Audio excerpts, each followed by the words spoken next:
ऐकलंय की राजकुमारीला पुरुष आवडत नाहीत. यामागे काहीतरी कारण असेल. सगळ्यात आधी मला त्या गोष्टीचा शोध घ्यावा लागेल. पण कोणाला विचारू? अरे या वेळेला सोडून दे मुन्ना. पुढच्या वेळी जास्त ओझं नाही लादणार. वाचवा. भाऊसाहेब ऐका. हो बोला.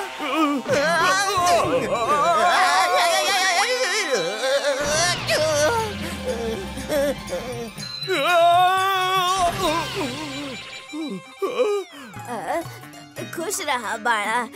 इतक्या जोरात पाया पडायची काय गरज होती तुला? संस्कारी वाटतोस. चल मी येते, नाहीतर राजमहालात पोहोचायला उशीर होईल. राजमहाल? जे काही झालं पण योग्य व्यक्तीशी भेट झाली. यांनाच विचारतो. काकी काकी. अरे आजी, हे मी उचलतो. तुझं भलं हो बाळा. धन्यवाद आजी. तुम्ही राजमहालात काम करता का?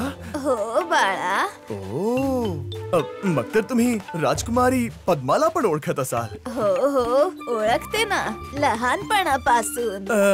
आजी रागावणार नसाल तर एक प्रश्न विचारू? हो विचार. मग हे सांगा की राजकुमारी पद्मा पुरुषांचा द्वेष का करते? काय सांगू बाळा, खूप मोठी गोष्ट आहे. रस्ता पण तर लांब आहे. गोष्ट ऐकता ऐकता रस्ता निघून जाईल. ठीक आहे, ऐकवते.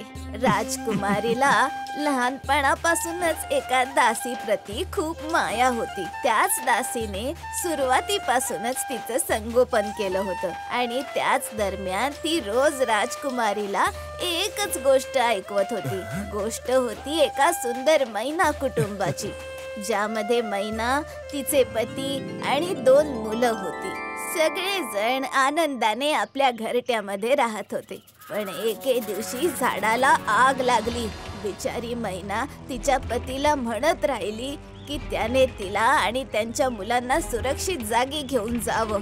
पण तिचा पती तर हा विचार करत राहिला की थोड्याच वेळात आग विझून जाईल. बघता बघता झाडाबरोबर मैना आणि तिची मुलं सुद्धा जळून गेली आणि तिचा पती त्यांना सोडून उडून गेला. हे तर खूप वाईट केलं मैनेच्या पतीने. हेच राजकुमारीला सुद्धा वाटतं. वारंवार एकच गोष्ट ऐकल्यामुळे ती इतकी प्रभावित झाली की हळूहळू तिला वाटायला लागलं की तिचा हा जन्म त्याच मैनेचा दुसरा जन्म आहे आणि गेल्या जन्मी तिच्या पतीने तिच्या बरोबर एवढं वाईट केलं होतं ना, म्हणूनच ती प्रत्येक मुलाचा द्वेष करते. तर ही भानगड आहे.